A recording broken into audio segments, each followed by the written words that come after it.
pretties, welcome to Israel. So today I have my update for my 1 week 1 palette. Lord, not that it's not my day apparently, but this is what I've been working with the last couple of weeks. I have actually quite a few looks with this palette, but surprisingly enough, not as much as you would think considering how much I've been using this palette. But anyway, editing me, do your job.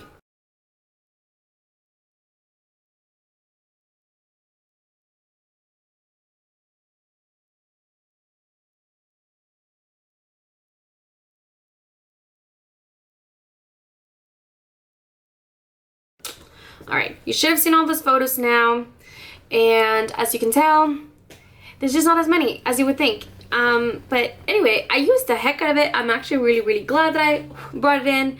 I really enjoyed it. It was nice. I always like it when I use it. So yeah, the only shade I don't think I used was this one right here, Emerald City.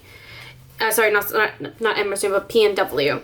And it's just because I'll say what I've always felt. I always felt that this shadow was slightly out of place. Like even West Coast, it's not my preferable. Oh God, I'm sick. Athena, stop licking that. Jesus. Even West Coast, it's not my preferred shade. I just don't like yellow golds like that. But I think it has a place in the palette versus this PNW shade. I just feel it's a little bit out of place. So there's that. But whatever. Moving along, I really enjoyed it. Really glad I had it out. And if you saw my Deck of Pan and Project Pan update, which should have been my Thursday upload, you would have seen that I ended up picking this palette as a Pets Pigma palette. And this is what my children chose, and specifically Gaia. So if you haven't seen that, check it out. It was actually really cute how she was like sticking her nose to it. And I do actually for once have my makeup already done, at least my base makeup. I usually like don't do that. But I don't know what possessed me to change things up, but it did. Mostly because I know that Scott has said himself that he thinks that eyeshadow should be done at the very end, not at the very beginning. So I figured when you're using Scott Barnes makeup, you might as well do it like Scott. So that's what we're doing. So I have that ready to go. I am using a different foundation that I normally not wear on camera. Tell me what you guys think. I feel like it's making me look kind of flat, but that just might just be my imagination. Regardless, let's get started.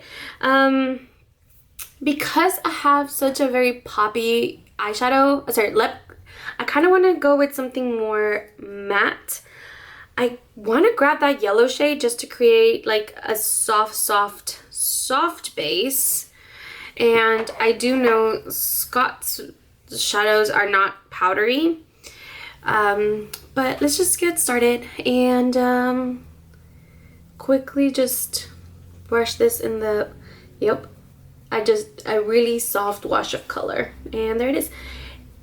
I will say Scott Barnes, his eyeshadow, I'll be honest, I got the most boring palette I could possibly get because I knew I was gonna get plenty of views out of it, and because it's only $25.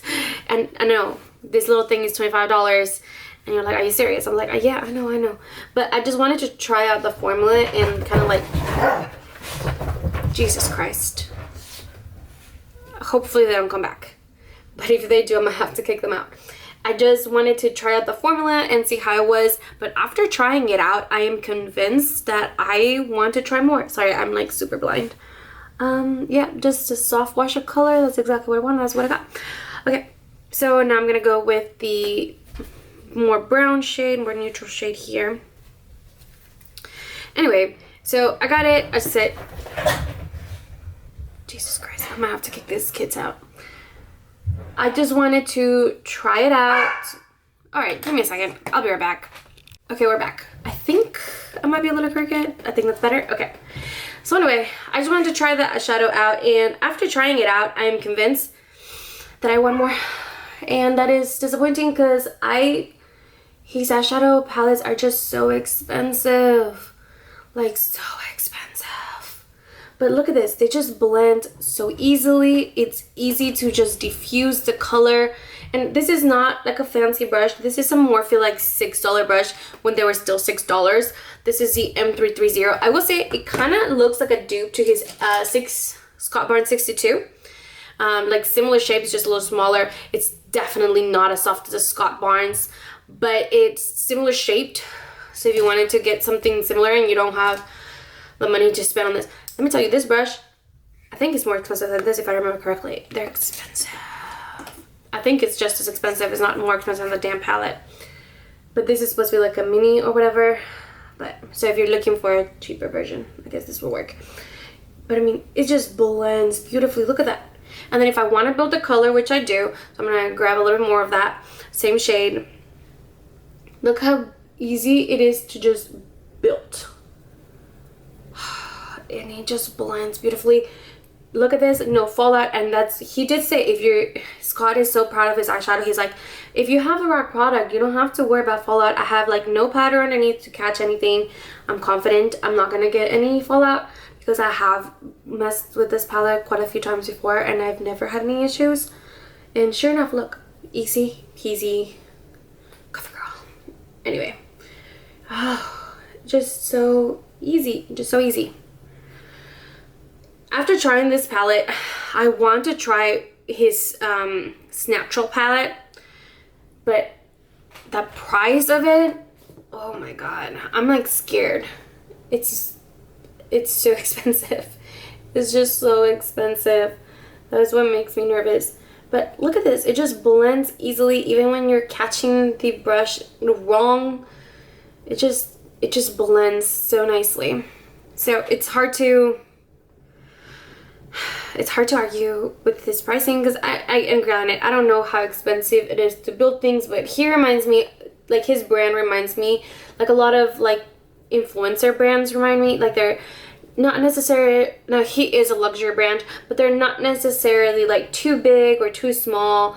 So they're kind of like in the middle. And from what I understand, from what I've heard of other like influencers talk about like creating their brands and stuff, they're kind of in a weird spot. So it is very expensive for them to have their own brands.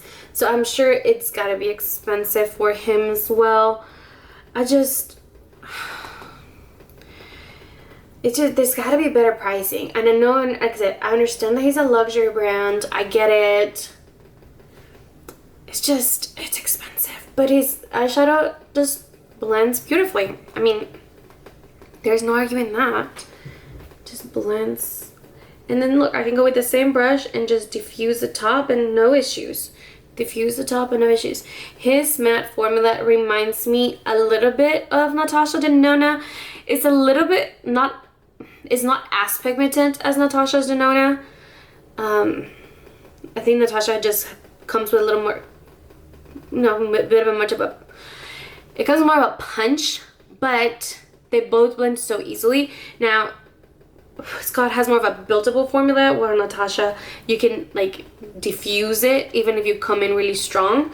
But the blendability of both of them is amazing. And I think it's because they're both, what's it called? Makeup artists, where, actually I'm just gonna use the same brush. I'm gonna go with that darker brown. I'm just concentrating on the outside. Anyway, because they're, celebrity artists or celebrity makeup artists, and they do it professionally, I think a lot of times they're just trying to do, blend easily. They don't want to spend too much time on eyeshadow. And I think that's something that if you're on the go, if you're doing like a show or something, you just gotta go quickly. And so you want something that it's gonna blend quickly. You don't have to spend 20 years blending, It's just gonna do it for you. And that's how I feel about Scott Barnes makeup, at least. And Natasha, I feel like the mattes just blend so easily. So there's that. I will say though, I only own one palette from Natasha Denona, and it's a Zendo palette, and it's the one palette where everybody says that her shimmers are not as good as they normally are. But I still think they're really nice shimmers. I will say I like her shimmers even in the Zendo better than I like it in here. And that's just because they're, I don't know, I'm also not getting the biggest range of shadows or like glittery, like shimmery shadows from her. This is more like a satin pearlized shade, and then this is supposed to be more like a glittery topper, which neither of those are nearly really my preference either. So I mean, that has to impact that to a degree, but it's just not my favorite, those two. But again, I have a very small sample that I'm working with. And at least with the Sandal, I feel like I get a lot more. Oh, Lord. Okay, I got a little bit out of hand with that shade, but this is the beauty of Scott Barnes. It's just gonna blend itself, no issue. Yep, sure enough, it's blending itself. Just yeah. And I'm just gonna grab the 62 just because it doesn't have any shadow, and just it's gonna be easier, especially now that it has that darker shade in there. And bam, there it goes. Done. Okay, so I'm gonna grab that Pearl's face or shade.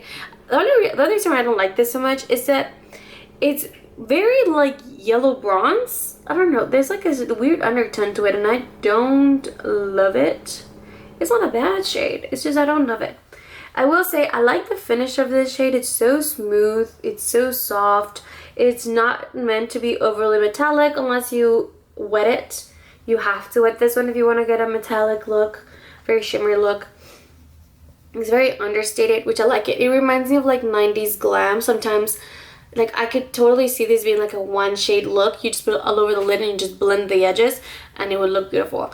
Because there's something so subtle about it.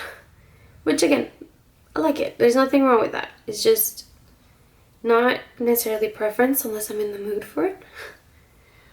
But anyway, I really like this. But his mattes, oh my god, there's just something about those mattes that are so great. I don't know how else to describe it. Alright, I need to blend the edges. Nice. Blend the edges here too, sorry guys. And I'm probably in the way. There you go. And I haven't been doing both eyes real time, so you guys can see it's so easy. And I'm gonna grab a little bit of that glittery topper shade and just put it in the center. And even this one, it's not too overly glittery. It's really just like a little bit. I don't know, everything about his shimmers are just a little bit subtle. But again, I don't have the biggest pool that I'm working with here to like try to figure it out. If that's, you know, if that's all of his mattes, if that's all of his formulas are like that. But yeah, nothing wrong with them either way.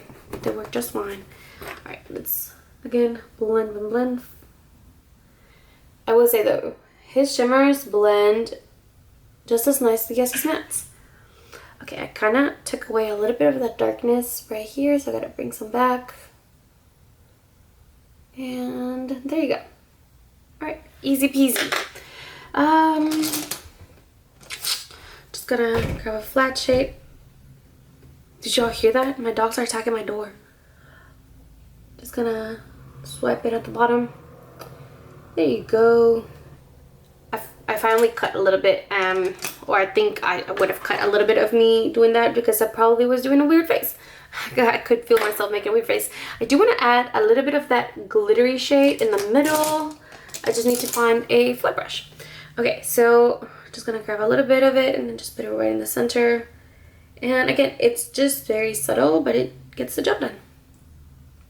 Same thing on this side. And I don't know that I want anything right here on the top, but I guess if I did it on both sides, might as well. And I have to put mascara on, but it's, Jesus, dropped my glasses. Pretty much done. This is the finished look. What do y'all think? Do you like it? Does it blend easily? I'm pretty sure it did, because it looks like it blended easily. Alright, well that's it for today. Please do not forget to like and subscribe, and I'll see you guys on the next one. Bye guys!